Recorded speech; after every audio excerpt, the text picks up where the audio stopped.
Corona के दूसरे wave से आज पूरा देश परेशान है। हर कोई आज ये जानना चाहता है कि आखिर कोरोना एग्जिट कब करेगा और कोरोना के एग्जिट करने की तारीख क्या हो सकती है, कौन सा महीना हो सकता है, वो वक्त कब आएगा।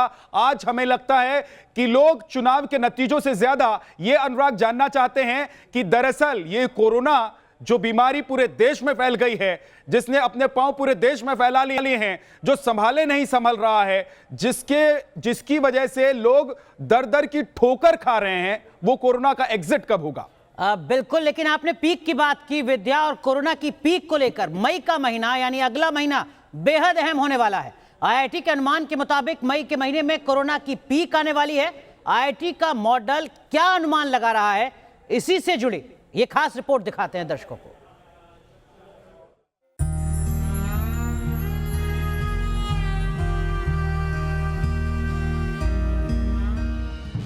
देश में कोरोना का खौफनाक रूप देखने को मिल रहा है। कोरोना कहर बरपा रहा है। कोरोना की रफ्तार बढ़ती जा रही है। अस्पताल में बेड और ऑक्सीजन के लिए जूझ रहे हैं मरीज। शमशानों में लाशों का अंबार है। जलती चिताएं खौफ पैदा कर रही हैं। हर दिन कोरोना के मामलों में इजाफा हो रहा है। 3,80,000 पहुंचे कोरोना के केस।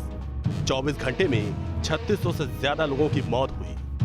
कोरोना की ये लहर डरा रही है, देश में विकराल होते संकट की गवाही दे रही है। लेकिन ये कोरोना का पीक नहीं है, अभी कोरोना और बढ़ने वाला है।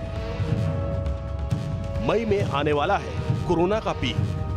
आईआईटी कानपुर और हैदराबाद के वैज्ञानिकों ने सूत्र फॉर्मूला मॉडल के आधार पर मई में कोरोना के पीक का अनुमान लगाया है। इस मॉडल के मुताबिक भारत में महामारी की दूसरी लहर 14 से 18 मई के बीच चरम पर यानी पीक पर होगी। उस दौरान देश में सक्रिय मरीजों का आंकड़ा बढ़कर 38 से 48 लाख तक पहुंच सकता है। आईआईटी के वैज्ञानिकों ने मई में कोरोना के डेली मामलों का भी जिक्र किया है। मई की शुरुआत से ही कोरोना के आंकड़ों में बड़ा उछाल नजर आ सकता है। अभी कोरोना के आईआईटी मॉडल के मुताबिक 4 मई और 8 मई के बीच कोरोना के रोजाना मामले 4.4 लाख हो सकते हैं। कोविड-19 को लेकर पूरी दुनिया में स्टडी और रिसर्च चल रही है। कोरोना के केस को लेकर थ्योरी यही रही है कि पीक पर जाने के बाद स्थिति सामान्य होती है, यानी संक्रमण कम होने लगता है। आईआईटी के वैज्ञानिकों ने अपने मैथमेटिकल कैलकुलेशन से अनुमान लगाया है कि मई के मध्य में पीक के बाद मई के अंत में कोरोना के केस घटने लगेंगे। वैसे अप्रैल के महीने की शुरुआत में आईआईटी के वैज्ञानिकों का अनुमान था कि 15 अप्रैल तक कोरोना के मामले पीक पर होंगे, लेकिन ये अनुमान गलत साबित हुए। अब मिड मई में पीक की बात कही जा रही है। क्या भारत में हर रोज 4.5 लाख केस कोरोना का पीक होगा या फिर इससे भी ज्यादा हालात खराब होंगे? क्या मई के अंत में केस घटने लगेंगे? आईआईटी का अनुमान तो यही है। अनुमानों के बीच एक बात तो तय है कि मई का महीना बेहद अहम होने वाला है। Team news nation. तो चैनल्स पर आप रोज खबरें देखते हैं कोरोना की, आप रोज ये देखते हैं कि कितने लोग संक्रमित हो गए, आप ये देखते हैं कि कितने लोगों की मृत्यु हो गई अनुराग। लेकिन आज हम देश को ये दिखाना चाहते हैं, ये बताना चाहते हैं कि उनके मन में जो सवाल चल रहे हैं, उनके जहन में जो सवाल हैं, उसका जवाब क्या है। इसीलिए तमाम गेस्ट, बड़ा पैनल लगातार हमारे साथ जुड़ा हुआ है और लगातार हमारे साथ नए नए मेहमान भी जुड़ रहे हैं। अनुराग, एक बड़ी बात यह भी है कि इस वक्त देश में कोरोना के जो हालात हैं, उस पर अलग अलग प्रदेश के जो नेता हैं, मंत्री हैं, वो क्या कह रहे हैं। तो सीधे अनुराग हम चल लेते हैं। छत्तीसगढ़ के मंत्री हमारे साथ जुड़ गए। टीएस सिंहदेव साहब हमारे साथ जुड़ चुके हैं, छत्तीसगढ़ के स्वास्थ्य मंत्री हैं। सर, सबसे पहला सवाल यही कि छत्तीसगढ़ में लगातार जो फैसले राज्य सरकार ले रही है, क्या उसका कोई पॉजिटिव असर भी आपको दिखता नजर आ रहा है? पिछले 3 दिन से ये जरूर है, पॉजिटिविटी रेशियो गिर रहा है। ये अभी भी फिर भी काफी हाई है। 26.2 पे अभी आया है कल का जो पॉजिटिविटी रेशियो है। टेस्टिंग तुलनात्मक 50,000 से ऊपर 55,000, 59,000, 60,000 के आसपास टेस्टिंग हो रही है। तो उसमें ऐसा संदेश आ रहा है कि जहां पॉजिटिविटी ज्यादा बढ़ गई थी, अभी कम है, और जहां कम थी लेकिन वहां थोड़ी थोड़ी बढ़ रही है। तो चिंता अभी भी बनी हुई है, नजर रखे हुए हैं, और कोशिश यही है कि लॉकडाउन का पीरियड जो थोड़ा सा एक्सटेंड हुआ है 5 तारीख तक, इस दरमियान पॉजिटिविटी रेशियो और नीचे है। सर, छत्तीसगढ़ वो पहला राज्य था संभवतः इस दूसरी लहर के दरमियान जिसने अपने जिलाधिकारियों को अधिकार दिया था कि वो जिले के स्तर पर फैसला ले सकते हैं लॉकडाउन से जुड़ा, नाइट कर्फ्यू से जुड़ा, क्या आपको लगता है कि डिस्ट्रिक्ट एडमिनिस्ट्रेशन बेहतर तरीके से हैंडल कर पा रहा है चीजों को, सही रिपोर्टिंग हो पा रही है, आप तक सही आंकड़े आ पा रहे हैं? डिस्ट्रिक्ट एडमिनिस्ट्रेशन भी ऐसे स्वतंत्र नहीं रहती कि जो मन है वैसा करें। निगरानी पूरी राजतंत्र की भी रहती है। ऑन द स्पॉट डिसीजन लेने का अधिकार उनको दिया रहता है, और जहां करेक्शन करने की जरूरत होती है तो हम लोग लगातार संपर्क में रहते हैं, कोई गाइडेंस करने की जरूरत होती है तो हम लोग संपर्क में रहते हैं। जी। तो ऐसा भी नहीं है कि कलेक्टर्स के ऊपर डाल दिया गया कि आपको जो करना है करो, अब आपकी जिम्मेदारी, हम कुछ नहीं जानते। लगातार हम संपर्क में रहते हैं और जहां जैसी सलाह देनी रहती है वो सलाह देते हैं। अंतिम निर्णय ये जरूर है कि कलेक्टर ले रहे हैं जी। और संतोषजनक है। कुल मिला के कहीं कमी होती है तो हम लोग उसको उनकी ध्यान में लाते हैं। टी एस सिंहदेव साहब, अब देखिए 1 मई से पूरे देश में शुरुआत होने जा रही है टीकाकरण की। 18 प्लस जो लोग हैं, 18 की उम्र जिन लोगों ने पार कर ली है, उन लोगों का टीकाकरण होने जा रहा है। छत्तीसगढ़ में आप लोगों की तैयारी क्यों है? क्योंकि यही कहा जा रहा है कि आपने टीका अगर लगवा लिया, आपका वैक्सीनेशन हो गया है, तो भले ही कोरोना हो जाए लेकिन ये संक्रमण इतना गंभीर नहीं होगा कि आपकी जान ले ले। विद्यानाथ जी, टीकाकरण नाम के लिए 1 मई से चालू हो रहा है। देश के हमारे 135 करोड़ की आबादी में से 80 करोड़ आबादी को टीका लगना है। 7 करोड़ टीके निर्मित हो रहे हैं अभी हमारे देश में। आप चाहे मेरे को लगवा लीजिए, चाहे आप लगा लीजिए, चाहे तीसरे को लगा लीजिए, अनुराग जी को लगा लीजिए, आप केवल 24 लाख टीके प्रतिदिन अधिकतम लगा सकते हैं। इनमें आपने बांटा अलग अलग प्रकार से, और जो प्रबंधन किया, मैं व्यक्तिगत तौर पे इससे बिल्कुल सहमत नहीं हूं कि एक ही देश का टीकाकरण अभियान है। इतनी बड़ी महामारी जो सदियों में नहीं आई होगी, स्पेनिश इन्फ्लुएंजा जो यूरोप में आया था, उसके 110 साल बाद लगभग ये इतनी बड़ी महामारी दुनिया में आ रही है। और उस महामारी में केंद्र की सरकार पीछे हट जाए प्रबंधन से और अलग अलग व्यवस्था कर दे कि अब राज्य जाने, आप अपना करो, ये उचित ही नहीं है। हमको जो जवाब आ रहे हैं कंपनी से, 2 ही कंपनी तो हैं जो अभी वैक्सीन दे रही है। एक बात, कोवैक्सीन वालों ने कहा है कि हम आपको 1 तारीख तक शायद देंगे, और मई महीने में 3 लाख, जून महीने में 10 लाख और जुलाई महीने में 12 लाख। तो हमारी तो ठीक है, आप करेंगे, आपकी जरूरत के मुताबिक आपको वैक्सीन नहीं मिल पा रही है सर, लेकिन राज्यों के स्तर पर लगातार सख्ती दिख रही है। चर्चा ये हो रही है कि एक राष्ट्रव्यापी लॉकडाउन फिर से होना चाहिए जिस तरीके के हालात हैं। छत्तीसगढ़ की सरकार क्या इस पक्ष में है? हमारे यहाँ तो लॉकडाउन लगा ही हुआ है अनुराग जी। ये लॉकडाउन देरी से तो नहीं लगा, समय पे लगा, इस पे चर्चा हो सकती है। और लॉकडाउन के नाम से लोग कतराने लगे क्योंकि इस पे क्रिटिसिज्म भी हुआ। आर्थिक इसमें इसके जो पहलू हैं वो नुकसानदेह हो सकते हैं, लोगों की रोजगार प्रभावित हो सकती है। लेकिन ये वाला जो फेज है कोरोना का, ये पहले वेव से 4 गुना से ज्यादा है। ये पहले वेव जैसा भी नहीं है, पहले वेव से 4 गुना कोरोना ने संख्या में हमको मारा है, पूरे देश को हिलाया है। तो इसको उस नजर से देखना चाहिए। सच्चाई ये है कि कंटेनमेंट इसका सबसे ज्यादा जरूरी पहलू है, और प्रबंधन कि जो कोरोना पॉजिटिव हो गए उनको कैसे प्रबंधन करके उनके तक सही सलाह पहुंचाना, हाइपोक्सीमिया हो जाए, ऑक्सीजन की कमी हो जाए, उसके पहले उनको ट्रीटमेंट मिल जाना, उनको ये सलाह देना कि आप ज्यादा देरी मत करिए अस्पताल में पहुंचने का। अब पूरा ध्यान वहां जाना चाहिए। कोरोना तो करीब करीब कम्युनिटी स्प्रेड की श्रेणी में आ चुका है। एक चीज तो जो जिसका जिक्र आपने कर दिया ऑक्सीजन का, उस पर मेरा सवाल आपसे है टी सिंहदेव जी कि ऑक्सीजन की कमी देश भर में है, आप लोगों ने उसके लिए क्या इंतजाम किया है छत्तीसगढ़ में, और क्या इस समस्या से निजात अब लोग वहां के पा चुके हैं? दूसरी बात यह कि हमने तस्वीर वो भी देखी थी कि शमशान घाट में जगह कम पड़ गई थी, लंबा इंतजार लग रहा था। इस तरह की जो समस्या थी, क्या उससे अब लोग निकल चुके हैं छत्तीसगढ़ में? अब वैसी बात शमशान की नहीं आ रही। बीच में जरूर ऐसी स्थिति आई थी कि शमशान के घाट जो क्रिमेटोरियम चिन्हांकित किए थे, ये सीमित थे। 1, 2, 3, 4, 5 जगह ही दाह संस्कार की व्यवस्था थी। जब ऐसी स्थिति आई कि एक शहर में ज्यादा मृत्यु हो रही है, तो दाह संस्कार के लिए घाट बढ़ा दिए गए, उनके स्थान बढ़ा दिए गए। उसके बाद से ऐसी स्थिति सुनने में नहीं आ रही है। और अगला सवाल आपका मेरे ख्याल से ऑक्सीजन से जुड़ा, ऑक्सीजन को लेकर है सर। ऑक्सीजन के संबंध में तो छत्तीसगढ़ ऑक्सीजन के निर्माण की श्रेणी में सेल्फ सफिशिएंट है, बल्कि सरप्लस है।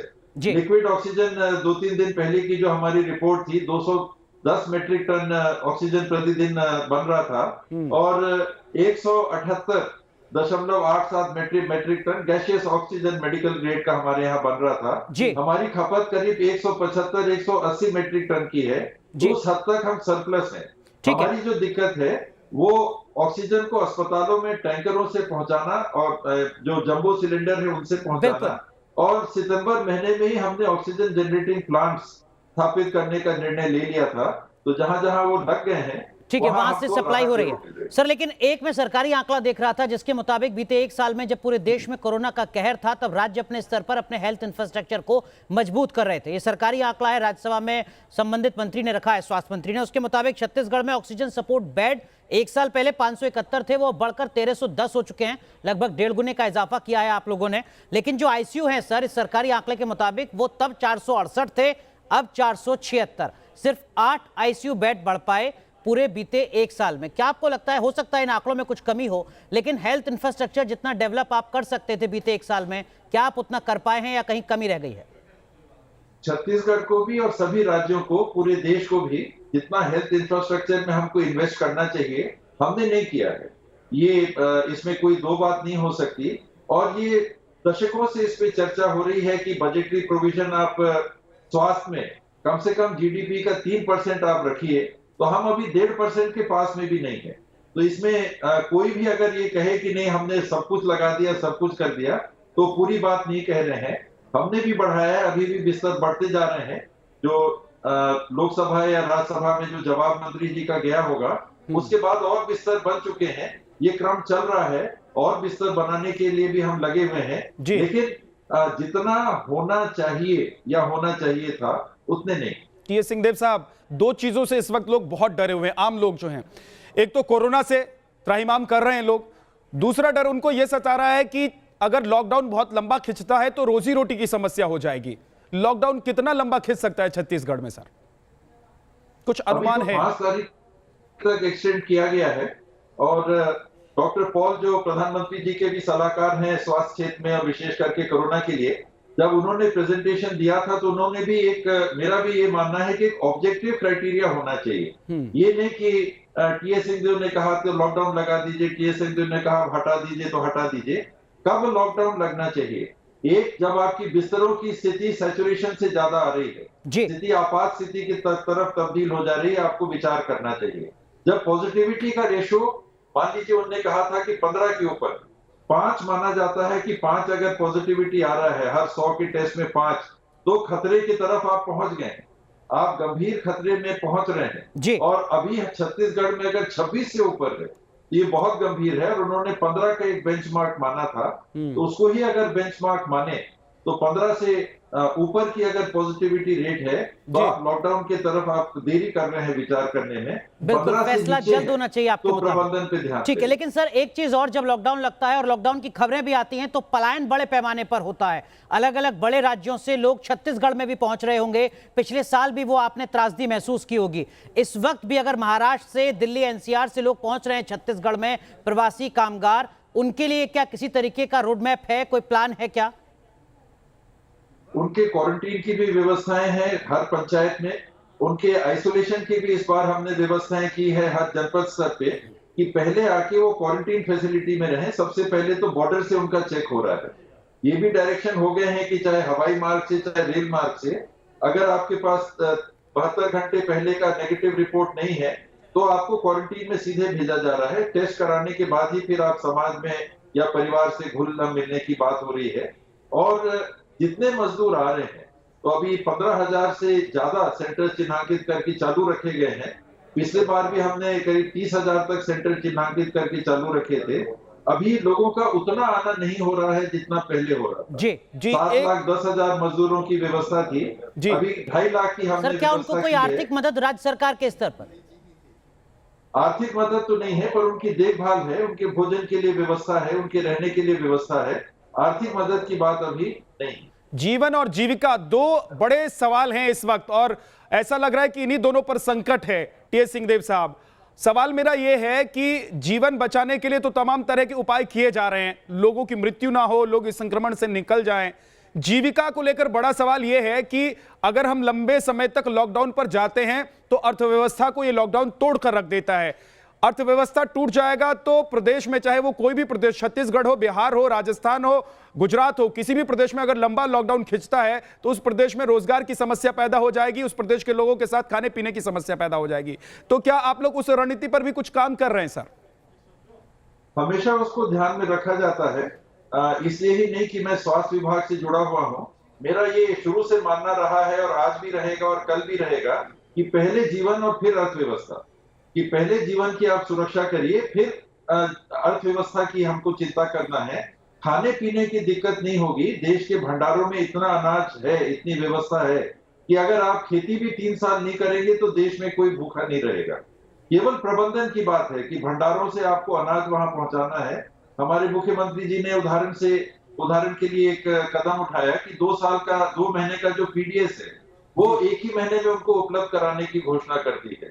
और भी ऐसे प्रबंधन है। तो अनाज की कमी नहीं है, प्रबंधन की कमी होगी। पहले जीवन बचाइए और ध्यान में रखिए कि जीवन को बचाते हुए अर्थव्यवस्था को जितने जल्दी हम नॉर्मल स्थिति में ला सके लाएं। जी, छत्तीसगढ़ तो वैसे वो राज्य रहा है विद्या जिसकी पूरे देश में चर्चा होती रोजगार गारंटी बंद नहीं है, सबसे बेहतर पब्लिक डिस्ट्रीब्यूशन सिस्टम के लिए। बिल्कुल अनुराग, एक चीज ये भी है अनुराग, मुझे लगता है उसका जवाब भी हमको टीएस सिंहदेव साहब से पूछ लेना चाहिए, ले लेना चाहिए अनुराग, कि ये तो चलिए एक समस्या है जिससे हम लड़ रहे हैं या फिर कोई भी प्रदेश की सरकार लड़ने की कोशिश कर रही है। सर एक बात यह भी है कि आज सबसे बड़ा संकट अगर किसी के जीवन पर या जीविका पर खड़ा हुआ है तो वो लोग हैं जो रोज कमाते हैं, रोज खाते हैं, जो रोज खाने के लिए पहले कमाने जाते हैं, फिर शाम को आते हैं तो उनको रोटी मिलती है। सबसे बड़ा संकट उनके ऊपर है। सर क्या प्रदेश की सरकारें इस बारे में कुछ सोच रही हैं इन लोगों के लिए? क्या आप कोई भत्ता या कोई पैसा उनके बैंक में सीधे भेजने की व्यवस्था कर रहे हैं?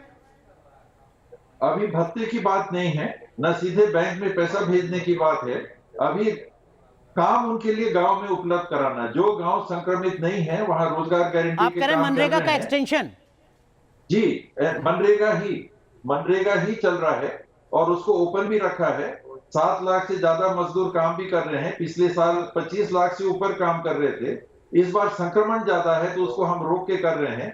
चावल इत्यादि राशन के रूप में गांवों में पहुंचाया जा चुका है कि अगर कोई ऐसे परिवार जो काम भी नहीं कर पा रहे हैं और जिनके पास कोई दूसरा विकल्प नहीं है तो अनाज के अभाव में उनके जीवन पे कोई विपरीत प्रभाव नहीं पड़ना चाहिए। इस प्रकार के प्रबंधन किए गए हैं, लेकिन नगद राशि उनको उपलब्ध कराना ये अभी निर्णय राज्य सरकार ने नहीं किया है। बहुत बहुत शुक्रिया टीएस सिंहदेव साहब हमारे साथ जुड़ने के लिए और तमाम सवालों का खुलकर जवाब देने के लिए, सीधा सीधा जवाब देने के लिए हमारे साथ जुड़ने के लिए आपका बहुत बहुत शुक्रिया। अनुराग, मुझे लगता है कि छत्तीसगढ़ की जो समस्याएं थी, जो सवाल थे, उसका बहुत हद तक जवाब छत्तीसगढ़ की जनता को मिल गया होगा, लेकिन अभी बहुत सारे प्रदेश बचे हुए हैं। छत्तीसगढ़ राज्य के स्वास्थ्य मंत्री टीएस सिंहदेव साहब ने बहुत ईमानदारी से जवाब दिया है। जहां कमी रही है उसको स्वीकारा है, जो नहीं कर पा रहे हैं उसको माना है और जो किया है उसको गिना भी